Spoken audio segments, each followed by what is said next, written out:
Charles' law is about temperature and volume. And it is a little more straightforward because it's a direct relationship. Low temperature, low volume. Temperatures here just running the normal way, small temperatures to large temperatures, small volumes to large volumes, and you just get a straight line. Nice and easy. So Charles' law is relating temperature and volume. It gets named Charles' law. They keep forgetting about Gay-Lussac. These are the balloon people. They're like, I want a better balloon. So they wanted to do this. They found out if they increased the temperature, the volume of the gas increased. That gave them more lift on their balloon. So, all right, that's what they did. It's a straight line graph. So one way of writing it is P over V is a constant. You could write V equals K, the constant, times T. And if you wanted to look at it in terms of before and after, you would set it up like this. So that on one side you'd have the before, and on the other side you'd have the after. I wrote this little thing about, hey, the temperature scales that we use, you're going to look into that in the lab because you'll be doing an experiment with it. If you keep getting things colder, what they found was no matter which gas they started with, they were all converging on one point at which the volume would theoretically be 0. And that would happen at negative 273.15 degrees Celsius, which is also 0 on the Kelvin scale. Remember, when you convert between them, this is the number you add to get from Kelvin to Celsius. So add or subtract depending on which way you're going. All right, this is why that number is the conversion, because they all converge. No matter what the gas is, they converge down here at that point.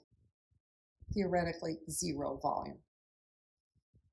Practically speaking, no, that's not how it works, because ultimately everything has some volume. It might be a very tiny volume, but it has volume. Moreover, once you get to such a low temperature, it no longer can stay as a gas. That's part of the reason why on this graph they show the red lines and then it turns into dashed lines. That's because they're like, okay, well, I've reached the limit.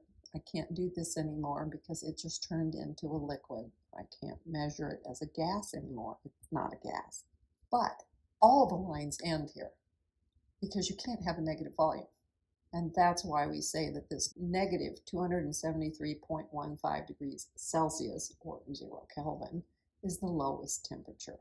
And Kelvin then always exhibits just positive numbers, and that's why we end up using it in so many equations, because it can never go negative and give us goofy answers like negative volumes. Consequently, whenever you're working on a problem that's with gas laws, you need to use Kelvin units. That way you will never get a rude surprise. All right? If you're using Kelvin, everything will always work out in those gas laws. Here's another little question. Here they say, what is the volume? Okay, good, great. I know what I'm looking for. I started with 2 liters of gas.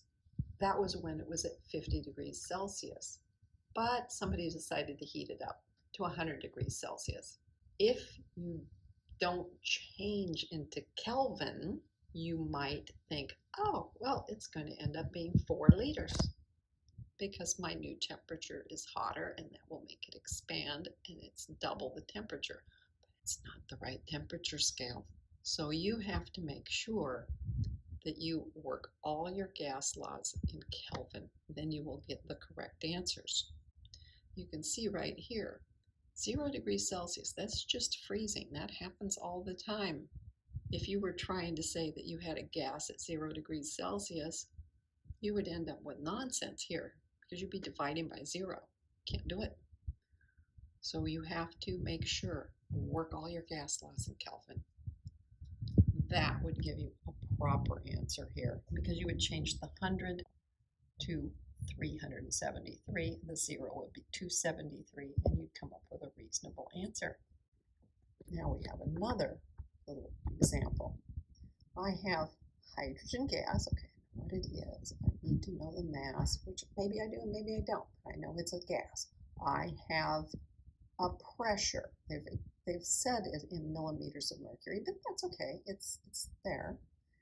And they tell you a temperature. Oh, and then they're going to heat it. The container is like glass or something because it says it's constant volume. It's not like a balloon. It's going to be the same volume. What's the pressure? So volume isn't part of the problem. The only things then that matter are pressure and temperature. So I want to use this particular formula. Unit of final pressure not specified, so I suppose I can probably report it in the same thing it was given to me. So we'll stay in millimeters of mercury. I do know that I need to switch to Kelvin. So I switch both of these that I was given to Kelvin. I can put up the table and remind myself of what I have figured out and what I do not have figured out. I can take the formula and isolate the one thing that I'm looking for, algebraically manipulate it into this form, and then put in the numbers that I know. There it is. It's going to be a lot higher pressure. Okay, does that make sense? I heated it up. Yeah, that means I gave it a lot more energy. That means all those little particles are going to be hitting the walls harder. They're no further apart, but they're going to be hitting them harder because they're going to be going faster. Oh, yeah, force.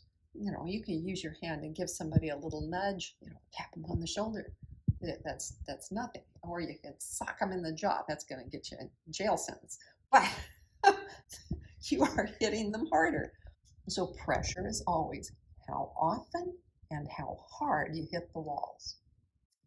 Another of the gas laws is Avogadro's principle. Okay? What did he say? All gases will occupy the same volume under the same conditions of temperature and pressure. So it doesn't matter what it is, it's going to end up taking up the same volume if the temperature and pressure are the same. What is he saying here? This is an idea about the volume of a mole of gas. Doesn't matter what the gas is. 1 mole of it has the same number of particles, and because the particles themselves are also very tiny and they're so far apart, they're all going to want the same amount of space. That's interesting. Now they say this is a principle, not a law, because it wasn't developed from observation, but also a model, the whole idea of there being atoms or molecules, depending on which gas you're working with. But it's a principle because of how it was developed. If it's a law, it's because you keep observing it and you come up with a formula that takes care of it. But it isn't based on an actual underlying model. So this model, it turns out that for all gases, they're all very close to 22 liters per mole as long as you have the temperature at 0 Celsius and the pressure at 1 atmosphere. So if you think about it, they like to put this in terms that you can think about and see it. A beach ball is about a mole of gas. Now, the ideal gas, it actually has a particular number with 4 sig figs. If you do it with any real gas, you find that there is some variation, all right? Argon's the one with the most significant deviation from this ideal here, but they're all very close to that number that was developed. What am I going to do with it then? That's always a good question. Here's a tank, a storage tank for natural gas. They've put 200 moles of methane in it, and here is the pressure, 1.2 atmospheres. Somebody puts in another 100 moles into the tank at constant temperature. What's the final pressure? Now, inherent in this question is the fact that they are assuming the tank does not change size. I'm sure some of you are aware of the fact that there are gas storage tanks that are done with flexible sides, and so they actually will get larger if you put more in them. But this one, the volume's not changing. What is changing? They're putting in more moles of stuff. They gave us one pressure. They're asking for another pressure. And they're saying the temperature is constant. Okay, so we're not working with volume, we're not working with temperature, we're only working with the number of moles and the pressure.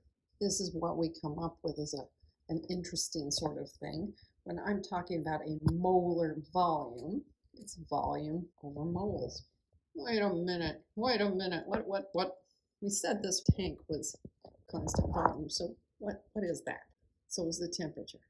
So the only thing we're comparing is the amount of material, 200 moles versus an additional, so now it's at 300. It was 200, now it's 300. It's like pumping up a tire.